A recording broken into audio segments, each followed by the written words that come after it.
Welcome to Frontline Women, a show dedicated to women on the leading edge of change and culture renewal in America. I'm Dalisia Coppersmith, and I'll be your host and guide as we explore emerging issues and opportunities for women to lead side by side with men every day. So let's get off the sideline and onto the front line right now. What difference can one woman make anyway? Well, that's our topic today. You've probably met some women, and you may be one of them, who has made a huge difference wherever you go. That you've improved organizations or you've improved teams, you've made a big difference in your family, and I want you to keep doing those things. But I bet you are far more capable than you even can imagine as far as making a difference in things that you care about. So what difference can you make anyway? Well, I'd love for you to think about one thing that just drives you crazy and something that you talk about with colleagues at work, or maybe you go home and you talk with your spouse or your partner about it and it just gnaws at you. It's a problem that just will not seem to go away, and you wonder, why have we not already solved this? Well, today I would love to share with you a story of a woman who decided to do something about a problem that all her predecessors had just admired. Maybe they felt it was a problem, maybe they didn't feel it was a problem, but she definitely knew that it was a problem. And she had the opportunity to step into a leadership role and do something about it. So today's a little bit of a story hour for you. I hope you enjoy it. I wonder sometimes where other people are listening to podcasts. For me, it's when I'm out hiking. It's when maybe when I'm driving, things like that. So I hope that you're going to make this podcast a part of your week every week. And maybe you tune in on one of your morning commutes. I would love to equip you with inspirational thoughts or tips and techniques, maybe words that you want to borrow for situations that you're handling. And more than anything, I want to inspire you to step up and not give up, because the world needs your voice. It needs your talent and your courage today. So I'm going to share a story with you, and it's actually someone that I wrote about in my book, Strong Women Rising. And that's the book if you haven't seen it.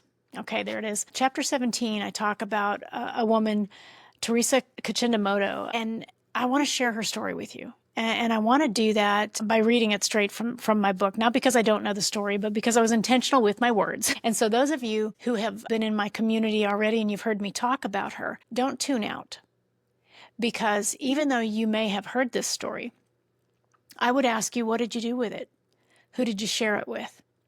So today, I would like you to think about, who could I share this story with? Maybe my daughter, maybe a person on my team who doesn't realize her own power, the difference that she can make. And if more women stepped up and spoke up about things that need to change, if more women stepped into leadership roles where they had the authority to make the change, our world, would be a better place. Your organization would be a better place. Have you ever seen a woman who stepped into a leadership role and she was so careful? She was so afraid to offend anyone or to really take a stand that she just sort of managed the shop. Well, we've got to get out of that mode, okay? Because that's being on the sideline, and I want you on the front line, right? So let's talk about Senior Chief Theresa Kachindamoto. Malawi is consistently one of the most impoverished nations in the world. Half the population lives under the poverty line, and HIV runs rampant through the population. There's no shortage of important issues for leaders to address, that's for sure. But one leader, Senior Chief Theresa Kachindamoto, took the bold and unpopular stance of protecting the young girls of her district from child marriage and adolescent sexual initiation. In her district, 50% of girls were being married off before the age of 18. And many bore children long before that. Girls as young as 7 years old were given away for marriage or forced to lose their virginity to strangers in an effort to train them to please their future husbands. Now I'm going to pause here in the story. Just let that sit for a moment. I mean, we know that child marriage goes on, but we try not to look at it in the West, right? It probably happens more often than we think in the West, but certainly in other countries, we think, well, that's just their culture, it's just how things are, and that's too bad. But imagine being 7 years old, married off, or being 12 years old and put through sexual training to get you ready to satisfy your future husband that you don't want. Okay, so this is still happening today, sadly. All right, most parents did not want her to end the practices because they viewed the girls as burdens and wanted them married as soon as possible. Almost everyone was against the chief's radical stance against child marriage, but she persisted by firing any leaders who failed to stop the practices in their villages. She knew that by educating and supporting girls into adulthood, they would contribute to the productivity and wealth of their nation. Keeping them in captivity and preventing their potential from flourishing only served to keep Malawi firmly in a state of despair. Eventually, she brought 50 sub-chiefs together to sign an agreement ending child marriage for good. She's been dubbed the marriage terminator for stopping or reversing 2,600 child marriages during her tenure as the leader of nearly 1 million people. Despite death threats and constant resistance, Chief Kachindamoto used her voice and her highest expression of herself to sustain her through the political battle for the lives of Malawian girls. She's quoted as having said to the men in one village, "You fools, you will never improve your lives unless you educate your daughters." So you could look at her story and say that she only affected 2,600 girls, but that would be far short of the truth.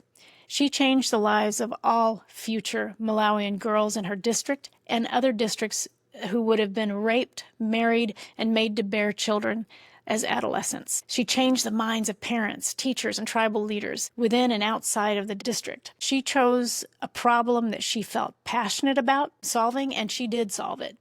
So let's talk about what it took for her to do this. What are the characteristics of a woman who steps into a leadership role, having been the first female chief, right, or a district chief? There had never been a female in that position before, and they were probably hoping she would fail, trying to figure out how they could avoid going along with this change because their constituents did not want the change. You can guarantee that the men who were marrying these children, these child brides, they didn't want to see this policy, this custom change. So what did it take for her to walk in and just say, we're not going to do it anymore? She must have watched countless women, young women, be hauled off to marriages they didn't want to be in. Well, one thing that inspired her was when she first took over as a tribal chief, she went into a village and she saw a young girl about 12 years old with a baby sitting on her lap. She asked, where's her mother? And the little girl said, well, I am her mother. Teresa was just like completely floored, like, you're her mother. And she found out that this was a child bride who'd been forced to bear a child by this husband she didn't want. And that day she just became completely, not just convinced, convicted that she had to make this change, regardless of the backlash. It didn't matter. And I think that's what we have to find within ourselves, that courage and conviction, that it doesn't matter that nobody's done anything about this before. It doesn't matter that our culture kind of accepts this. You can do the same thing. When you think about stepping into a leadership role, often we think, okay, well, we have to stay quiet for a while, and we have to just observe what's going on and sort of fall in line with the culture for a while. And while that is true, it is wise to understand what you're leading before you go changing it. There are some things that we walk in and we just know they're wrong. They are wrong, or they are, I'll say, subpar, and they should be changed. And so after a brief time, 30 days or so in a leadership role, I believe that every leader has the right and the responsibility to start making positive change. So how do we do that? What happens in your organization? Are you looking at metrics? Okay, well, that's important, yes. Are you taking other people's opinions into consideration? Going around talking to people, maybe doing surveys. That's another thing that we often do. So those are all good things. And we have to look at surveys. We have to look at data, performance metrics. But when you listen to yourself, when you listen to your heart, what is really calling to you to change? Is it that there's someone in the organization who's a problem and everybody knows it and everybody talks about it and no one's done anything about this person? There's a key thing to listen to, like, what do I know needs to be changed culturally, not just from a performance perspective?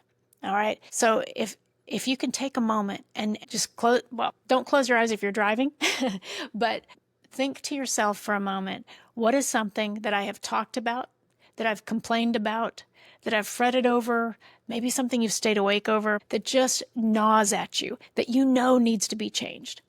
It's probably not child marriage. Okay. She was tackling such a seemingly insurmountable problem that all the previous chiefs, the tribal chiefs, as well as the district chief, by the way, her father had been the district chief in years past. So even her father had not changed this.